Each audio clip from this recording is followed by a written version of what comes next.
Well, good morning, everybody. It's Tom Christie back in the carving shop, and this will be session 5 of carving a wood duck drake. In previous videos, we've got the body shaped and the head finished, and in today's video, we'll focus on refining the body, so putting some additional detail. There's not going to be a lot of detail, but I do want to define the tertials, these big square tertial feathers. Get some speculum in there because there's a beautiful splash of color there we can add to the decoy. Define the primaries a little bit more, maybe a little bit of structure back here. And if we have time, we'll go ahead and mount the head so that we're ready to finish the decoy. Hey, if you're enjoying the YouTube channel I'm putting together, please hit the subscribe button. It doesn't cost anything, but it helps me out. And that way you'll get notification of new content as I continue to build the channel. And the goal is to provide a repository of how-to carving videos so that people who want to pick up decoy carving would have a place to start.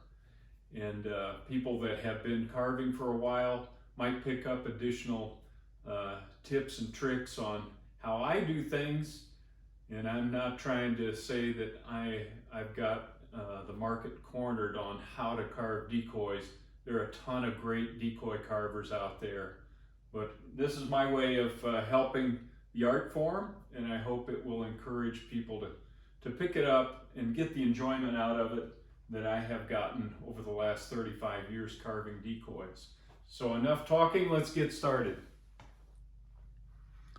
As usual, we'll start with a little bit of layout work and use your reference materials to determine proper distances here.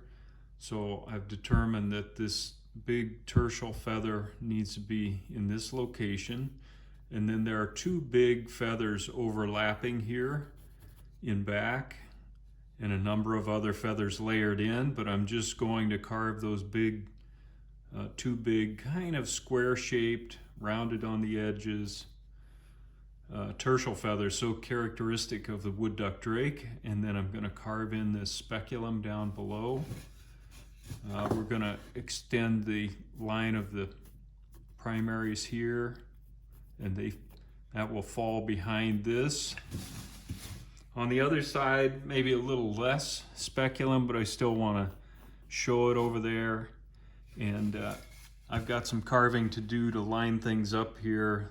I'm still a little high over here, and we want this line to continue and look very natural, like this part of the wing is attached to this part of the wing.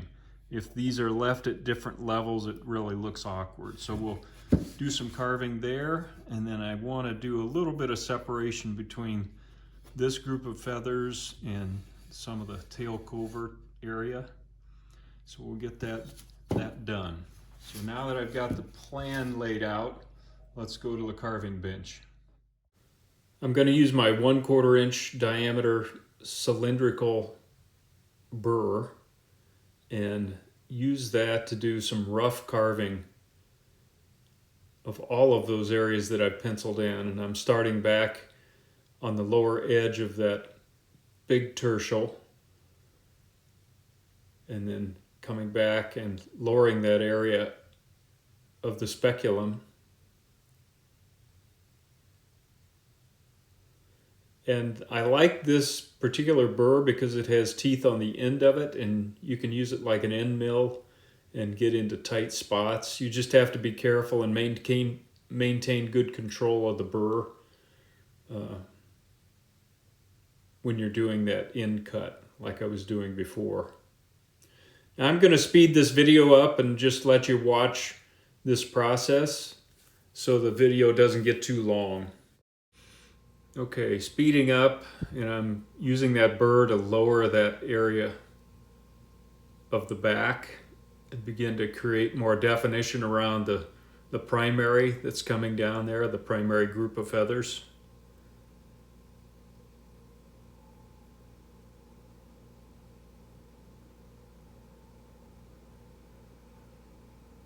And then taking that whole area down further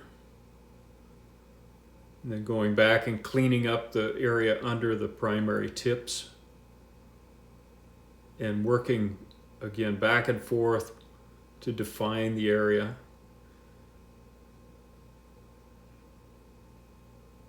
Now I'm using that burr to cut across the end of the tertials and begin to just follow my guidelines and sculpt that area. And you can see I'm lowering the primary flight feathers grouping there to put some clearance between the tertials and those feathers, so it's clear that they're tucking under the tertials. Now I'm working to define that other tertial, and you can see I'm using the end of the burr there to take material off.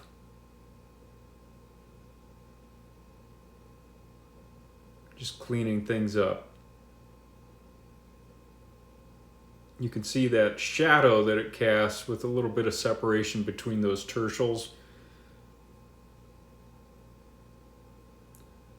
Now I'm going to start working the opposite side. Same process here, so we won't spend too much time. We've got a little more challenge on this side because it's pretty tight where that tertial tucks under the primary group. So I'm going to have to use a different type of tool to get that cleanly carved. But taking that rump area down like we did on the other side, and beginning to define that other tertial so that it looks like it's overlapping the underlying tertial. I'll skip ahead here on the video. Since that was just a repeat of the opposite side, now I'm working that area down to lower that section so it lines up with the angle of the tip of the primary flight feathers.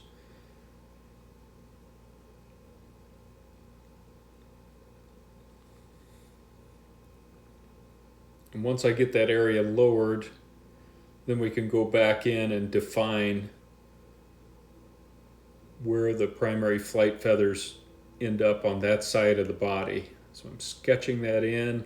Now that looks a lot better, and I'm using the burr then to define that line and lower that rump area further so we have a little separation between the primary feathers and the rump that they're resting on. Really pay attention to your primary feather angles. A lot of people get those wrong, too steep or too shallow, and it really doesn't look right if you're not careful. That looks much better.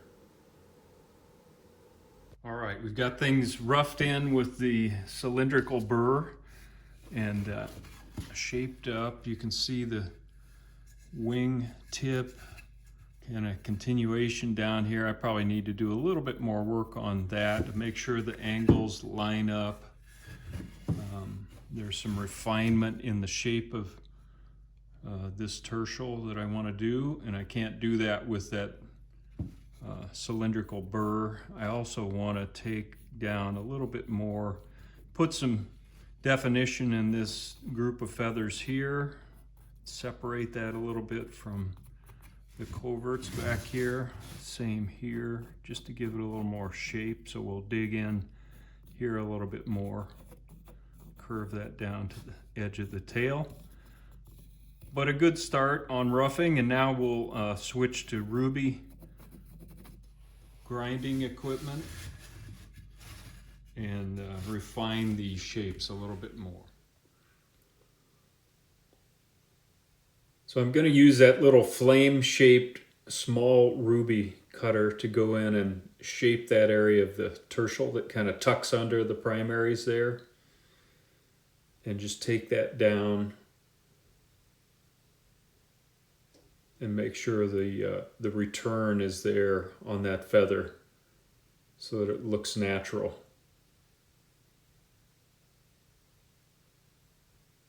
And then that little flame shape is good for cleaning up lines. So I'm going to go back over the areas that I've ground in with the rough burr and just clean those areas up, especially the edges with this little ruby, and then we'll come back with other equipment and do some general sanding.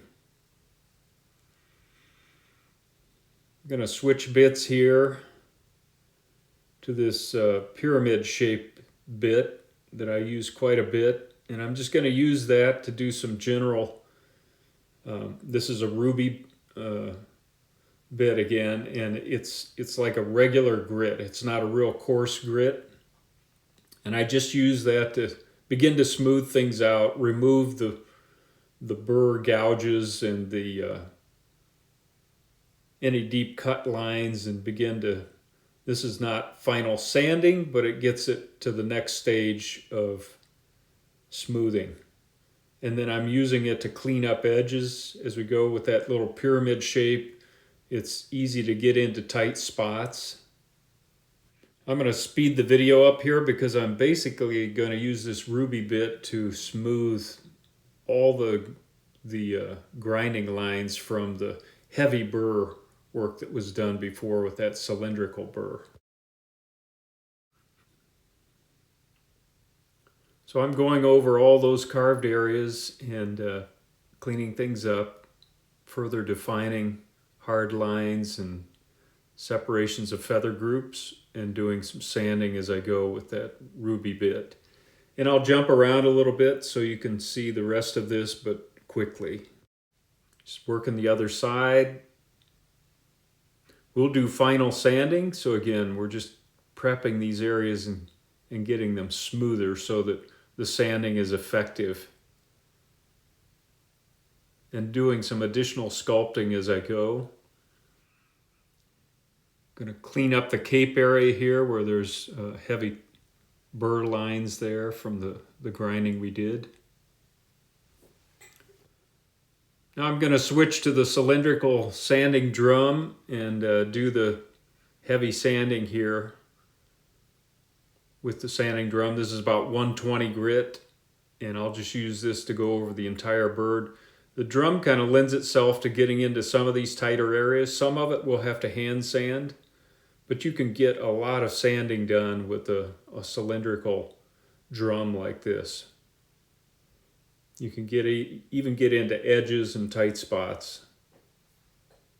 So I'll speed through this. I'm speeding up the video and just hitting all of these areas that need some sanding.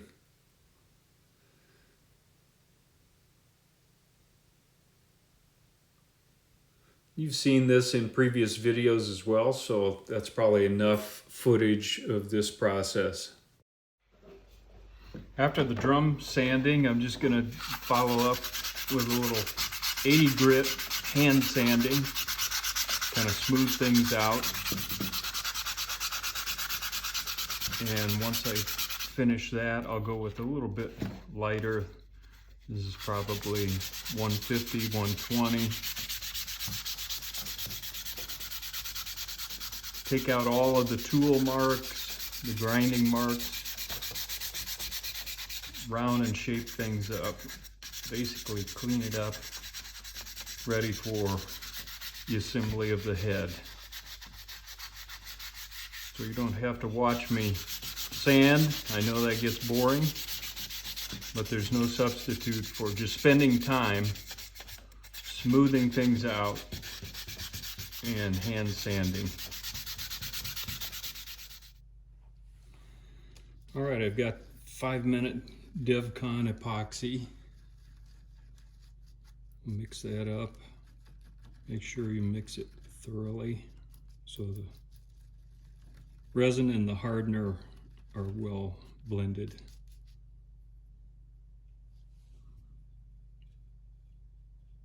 Spread that on both surfaces. And I have little guide marks front and back established on the head turn that I want for this particular decoy. I'm going to spread some of this on the bottom of the head as well so that both surfaces are nice and wet with the epoxy and there are no gaps that might hamper the strength of the bond. I'm going to press that in place and rock it back and forth.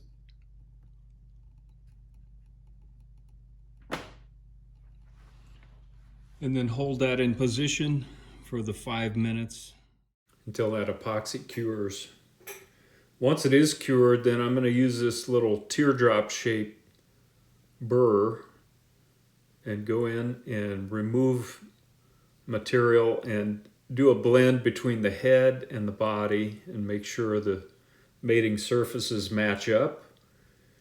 And at the same time, I'm going to use that burr to kind of remove the glue joint seam and create a little bit of depth there that I can use plastic wood to hide that seam. So you can see I'm blending the breast into the neck, and then I'll go back and forth over the seam and open up a little area so that I can get some plastic wood into that seam. It also roughens up that area with the burr to give us a good anchor point for the plastic wood. I'm going to do that all the way around the neck joint.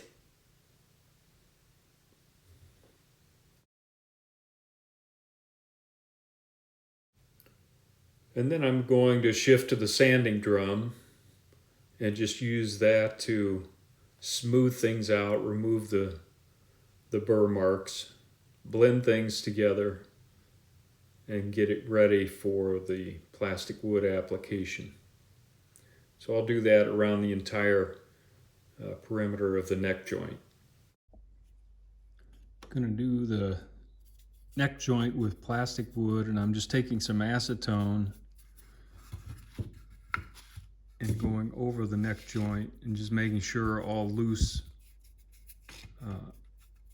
sanding and grinding material is out of there.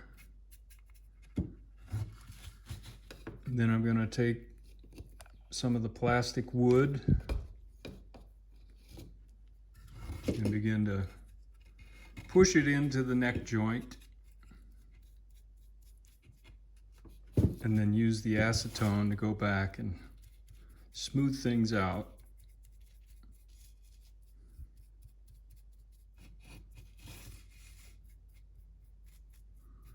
So this will take some time, but you can see I'm just going back and forth with the acetone and an old splayed out brush and working that around the neck joint area and blending it up into the head and down into the breast.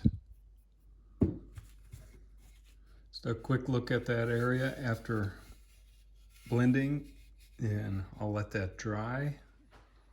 All right, we're going to call that a wrap for today on the wood duck drake. We've got the body carved and the head mounted, the neck joint at least roughed in, and next time we'll finish that, sand it, seal the decoy, and we'll be pretty close to being done. So thanks for tuning in. I really appreciate it. I hope this is helpful, and until next time, Tom Christie signing out. Good carving to all of you.